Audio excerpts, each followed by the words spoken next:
আরে এটা হচ্ছে আফ্রিকার জঙ্গল। সঠিক বলেছেন, আপনার বুদ্ধি ভালো। বৈশাখী, এটা কোথায় পেলি তুই? দিদিরা খেলছে রিম ঝিম, জামাইয়ের ছিঁড়ে দিল ডিম। দিদিরা করছে শাড়ির ইন, খাচ্ছে জামাইয়ের ডিম। ওমর চাইলো ক্ষমা, ছিঁড়ে দিল জামা।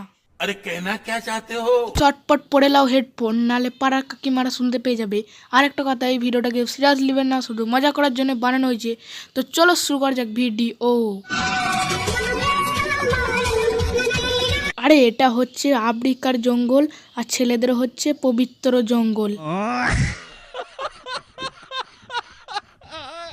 হে হে হে হে দিদি, তোমার যে এখানে জঙ্গল আছে, ছেলেদের মনে হয় অত জঙ্গল নাই মারা। আরে মানে তোমার যদি ওইখানে ধরে 30টা হরিণ, তাহলে ছেলেদের ওইখানে ধরবে 10টা হরিণ। ओ भाई मारो मुझे, मारो मारो मुझे, मारो मारो।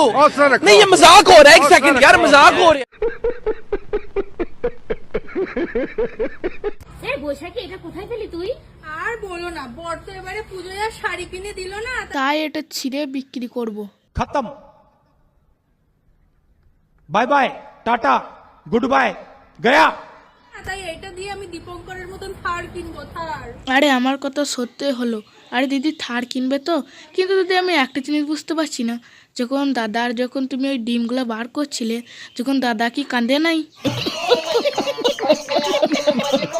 আমি কখনো কাউরে মিন করে কিছু বলি না, তারপর আমার কথাগুলো বহু মানুষের গায়ে লাগে।